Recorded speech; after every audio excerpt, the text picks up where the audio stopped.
Hello and welcome to another edition of the C Squared podcast. My name's Curtis and I'm here with my co-host Aaliyah, who is the junior publicist at C Squared. And we are here today and we are talking with Autumn from Forever Autumn. She is here to talk to us about her recent EP, social media, and a host of other things. So first of all, thank you, Autumn, for joining us. Oh, no problem. Thanks for asking me. You're welcome. So very first question is, we're going to get you to do what we get every guest to do, is to give a little brief intro summary of who you are and what you do. Okay, I've got a good one. Good. We are the incarnation of our own divine self. Cool. That was short. That was brief. Yeah, you said short, right? Yeah. That was even shorter than I thought. Okay, cool. So, but now let's expand on it just a tiny bit, just a tiny little bit. You want to just kind of go over just a little brief of like how long you've been doing. Actually, you know what? This transitions into Aaliyah's question, so I'm going to just let Aaliyah take over. Okay, alrighty. So we wanted to talk a little bit about your musical history and how you started out doing more of an acoustic doom sort of project, and then the black metal transition was fairly recent with your latest EP. So could you kind of take us on that journey, like how you started and why and how you transitioned into black metal? Sure. I started Forever Autumn in 2000, around late 2000. I started to write my own songs. I got sick of being in different bands that went nowhere or being with people that didn't care too much, and a lot of people that weren't just into the same thing I'm into. So it was hard to find in this small area like-minded people. And so I started making my own work, and I bought a tiny 4-track recorder, and I was in my parents' basement. I had the cheapest microphone that money could buy, taped to a dowel, taped to the leg of the chair, and just did my best to record what I could and send it all throughout Europe, and got some early coverage and stuff with that. And then in 2005, I recorded the first real acoustic doom kind of album with Waiting for October. That was later reissued in 2016, but I did a lot of this acoustic doom work, and it's just kind of what flows and what happens. I love metal, and I listen to tons of doom and black metal near constantly, but I have a spot for the old school goth stuff too, and sometimes you just can't help it. But yeah, then it turned into a black metal project that kind of has been waiting for a while. I've had the idea since probably as long as I've been making music, to like the fantasy of having a black metal band. Like, how cool would that be? Mm-hmm. But I never really pursued it because, again, I never really came across too many like-minded people, and the ones that I did that were into the same music didn't play instruments. So I got a little frustrated with that. But this is an idea that's been coming for a while, and it finally seemed like the right time, due to pandemic, being stuck at home all the time. It just seemed like the right time to expand and to work on something different. It's important that Forever Autumn is not just one thing. It's a continuing musical expression. So it can be many things of where we are, what we're doing, who we aren't, I don't know. But somehow it turned into this black metal EP, and it's been released, and I think it's really cool, and I hope that people dig it. And now I'm going to take a sip of my tea. No worries. Aaliyah, did you have a follow-up? Because I have a follow-up. Go ahead. Cool. So one question that I'm sure many people have, I would imagine, is how the heck did you get the idea for acoustic doom anyways? Like, when I heard that tag, I went, what the fuck? And then I listened, it made sense. But at first I was kind of like, what? Well, both reactions are great, because for a long time people would have that reaction of like, what is this? Exactly. But at the same time, I had in a lot of earlier works, people just didn't quite get it the same way. Yeah. So there was a lot of nothing through it. I don't know where it came from. I found an acoustic guitar once in my uncle's house that used to be my grandmother's house, so it's probably belonged to a relative, and I restringed it and started playing a lot of acoustic things and making up chords as I went. I have no formal music training, so everything I do, I just make up. And somehow it turned into acoustic doom and this amazing amalgamation of things that I really enjoy and reflective of the place in which I live. Nice. Very cool. I don't think I have another follow-up about that. Do you, Aaliyah, before we go on the next one? No, I just wanted to say, I think it's kind of cool to come from that place of no formal music training and to come out with something that's definitely cohesively music. It's just very intuitive. And yeah, I think it's really cool that it's such a direct expression of your artistic vision, Yeah, thanks. not being corrupted by the outside in a way. Yeah. I remember too that I used to a long time ago know, who was in what band and who had a falling out and they went into this other band and the band politics behind it. But as I got more and more into doing my own music, all of that fell away. I didn't have space for it anymore. I had to fill it with my own work. And I'm still largely living under a rock today, finding out what's happening in the music scene. But I try. Curtis is helping me get better. You're doing a great job as far as I'm concerned and getting better. So now let's talk about your collaboration with Aaron from My Dying Bride. So can you kind of go over how you met him, how it transpired type of thing? Sure. Let's see. So in 2016, I was invited to do a My Dying Bride tribute album with doommetal.com. And I met a bunch of people through that, some of which I made a lot of friends through that record, some people that didn't want to be friends, but the good ones stayed. And I did a cover of The Crown of Sympathy in my own unique way. You'll have to check it out sometime. It's I don't even think I'm aware of this. So yeah, I'm writing it down to check it out. I don't know if you can see it in the dark here, but I actually have one on file. Ooh. It's called Sorry. A Lake of Ghosts, The Long Shadow of My Dying Bride. Yeah, I don't think I don't even think I even knew about this, Autumn. This is news to me. Oh, well, that happened. Cool. And I did a cover in a way that I felt Forever Autumn would interpret My Dying Bride. And through that, I think at some point I just emailed Aaron and kind of said something like, thanks for, going forward, but letting us do this project or something. It was really fun. And then it turned into a back and forth and we rapidly became friends. And in last year, 2020, in the beginning of the year, right before the pandemic, I went to England to visit my friend Lee in London. She's an amazing artist and we had a great time, but I had been communicating with Aaron a lot and said, look, I'm going to be in the country. Can I just grab a train, come up and visit for a little bit? So I did, and we went up there, had a great time in Halifax, and Aaron showed us the sights and spent a whole day running around. It was a lot of fun. And nice. I got back to the US 5 hours before the travel ban kicked in. Wow. So I was really glad I got back, because at the last 2 days I was there, I was like, what is going on? Yeah. And so we kept up as friends. We actually have a Skype date about once a month where we hang out and talk about stuff and exchange ideas. And we have a lot of similar interests, which is cool. And he digs Forever Autumn. He really likes some of the work on Howls in the Forest at Dusk. And having been a My Dying Bride fan for a long time, it was really nice to get to know him.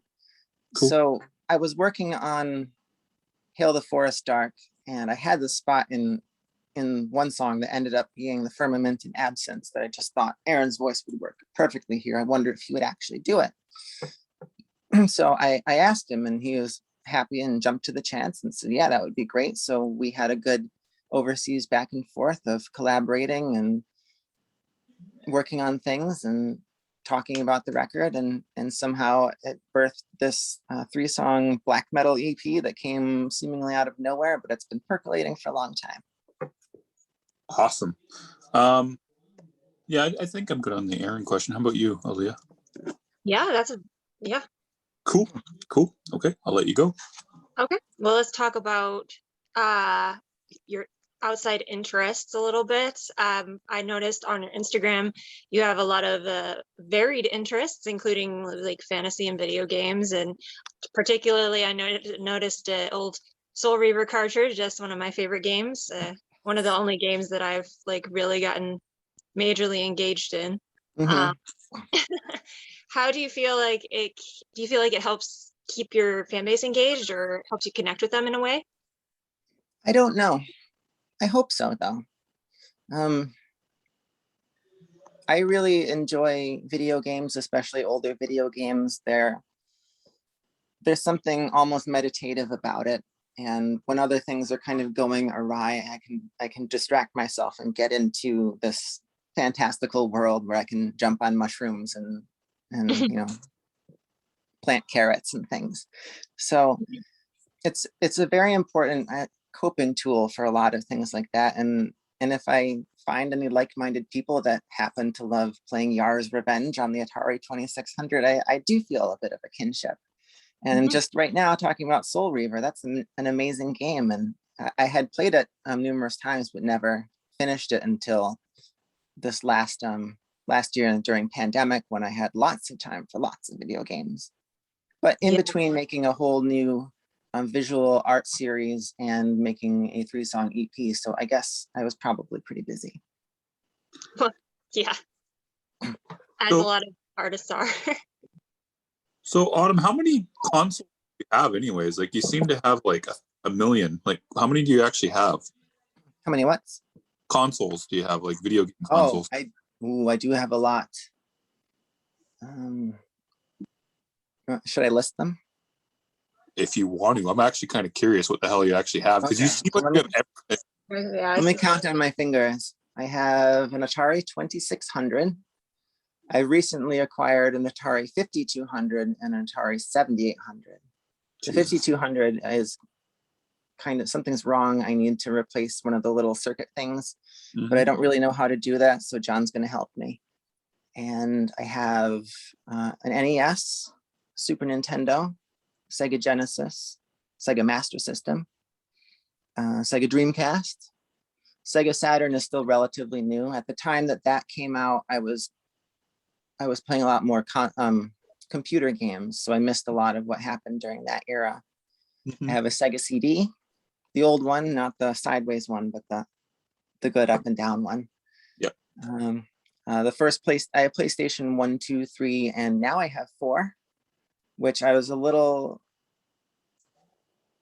unsure about getting because it's very modern, but I can play games over the internet with my brother, which is a lot of fun. We run around and play Minecraft sometimes. Nice. And I have an Xbox 360, but since it made that red ring, I don't use it anymore. Oh, that's too bad. I have a Sega Game Gear. I have a PSP. I have a Game Boy P green screen and a Game Boy Color, which is the new recent one, is the Game Boy Color. Now I can actually see the games again. Nice. A Nintendo DS, a Nintendo 3DS, and a Switch too. But the Switch is kind of a little bit of a disappointment, I think. And I have a Wii too. Wiis are silly, but I like it sometimes. So yeah. I kind of got us off topic for a brief second, but I just want to ask one more question just on this, and then we can get back into the main meat of the conversation here. Oh, right. I'm just talking too much. Why don't you have a TurboGrafx 16? I just got to know this question. Because I have never come across one. Oh, okay. Well, that's fair enough.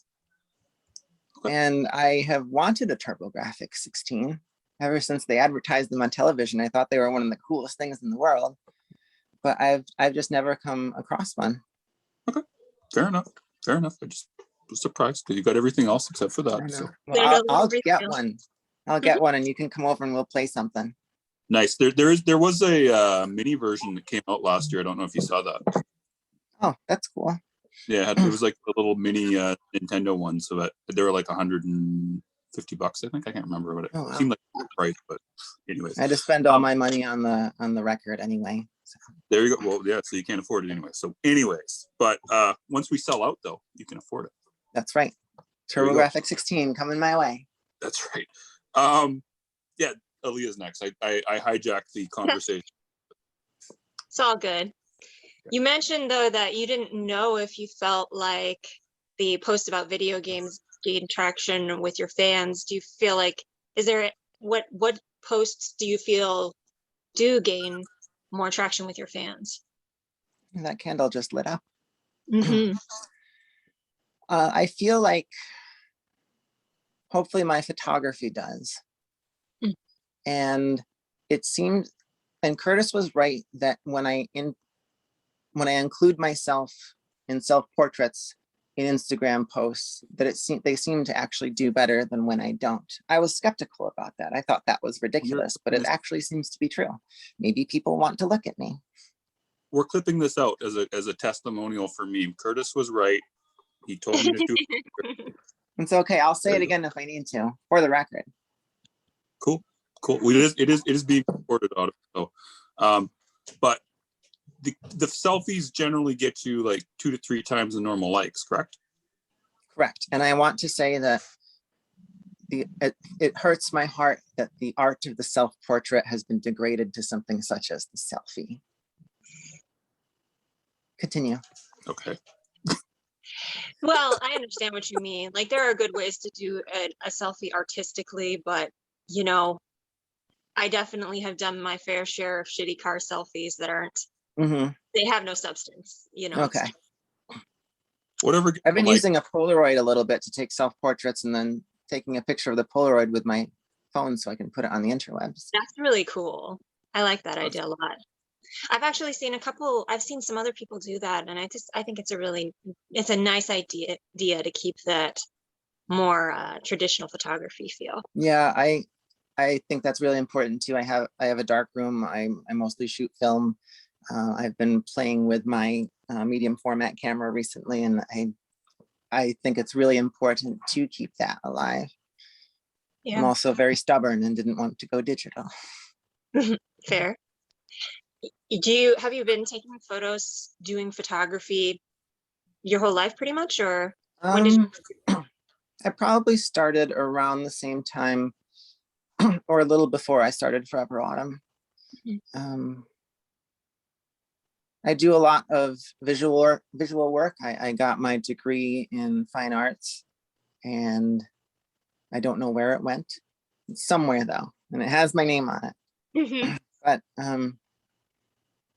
I do a lot of visual work, and photography is one of the main ones. I often feel very kind of just like it's a photo and I took it and it's nice and I put it away, but no one seems to dig it, because a lot of places that I try to apply my work to, I feel might be a little too afraid of my work. That's the only excuse that I have, that they might not understand or be afraid of the bones and the dead things and the darkness to it. But when I was in London visiting my friend Lee, as I just told in the last story, she and a couple other friends in London were really supportive of some of the photographs that I was showing, and it reinvigorated me to get my work out there again. And I don't often get in many photo shows for reasons that I said. So we're running out of time now. We only got like 10 minutes, so Aaliyah may be able to. I shouldn't have talked so much. Well, no, it's fine. But Aaliyah may be able to escape her controversial question she was going to ask you. But yeah, because I know we're going to talk on this one. Maybe not, but we'll see. So, which video games are you currently playing, and do you recommend? I'm playing Radiata Stories on the PS2. And I just started playing No Man's Sky with my brother on PS4. Nice. Which is pretty cool. We don't often play space games. And I'm trying to finish up Bravely Default on the 3DS. Cool. 3 games all at once. That's awesome. So that didn't take up all our time. So we do have the final question. Well, typically I ask it like this, and I only ask it if it comes up organically, but today I'm going to ask it anyway because I typically just ask, do you consider yourself a spiritual person? Yes, but I don't know what other word to use, but I feel the spiritual word is a little too overused now. There's something Yeah, to it. there. There's something to it. I would just stop at the word spirit instead of spiritual. And I think that better describes it. So yes, I would say I am connected with spirit. Okay. Do you feel like that comes into play in your art creation and your songwriting? I do. How I so? feel there are a lot of even some hidden and kind of sub something messages in some of these things, not like, hidden messages like, playing the record backwards, but just there's more to it than just what you find on the surface. So unless Aaliyah wanted to follow that up, I have a final question. Kind of just, Cool. do you feel like there's like, I mean, the way that you phrased it sounds kind of like, I've always felt like there are certain people that have been almost born with a deeper connection to the spiritual realm. And yeah, so do you feel like that's kind of where you're coming from, or is it something that you kind of evolved into, or? I feel that is something that has been a constant for me. Yeah. And it's very important to me. And sometimes when the body wants too much, I get worried that I might lose that connection. I don't know why, because it's always there and I'm always being told that it's there and getting lots of support. But bodies are weird and existing in bodies is strange. And I often forget to take care of it and to do things like that. Yeah. Cool. Very cool. So I have a final question if Aaliyah is ready for it. Not cool to not take care of your body, but No. cool Yeah. I'm getting better at it. Yeah. Well, I have a final question that's totally different than what you said. So you have a very good sense of humor. At least you seem to have a very good sense of humor, because when we talk, you seem to be quite humorous about things. So how do you kind of do that while keeping the grim black metal image publicly? Because I don't ever see, like, you don't seem to post funny things, but you're quite a funny person in private, it seems like. I think you're right. I don't know if I have an explanation for that. Okay. Should I be sharing more funny things? You're the boss on this thing. You're the person who's in charge of the aesthetic, not me. I think maybe it's important that, at least with my work, that it is taken seriously and that it isn't just humorous things. Sometimes I want to make something kind of silly, but at least with my work, I wanted it to be presented from spirit in this way that can be learned from, understood, and medicine that can be spread throughout, the people who view it. That it's important to not sully that with a silly song about nachos or potato chips or something. Breaking my heart, Autumn. Well, maybe we'll do a spoof album. You can be on it. You do not want me on your album. Trust me on that one. You're sounding like a cat in heat. No, thank you. But other than that, do you have any final words you would like to say to listeners of the podcast before we end off? Thanks for listening to me, listeners of the podcast. It was nice to be here, and I do enjoy talking about my work, so please check it out. Awesome. And then we got an outro from Aaliyah. Until next time, make like a bull and throw those horns up. Awesome.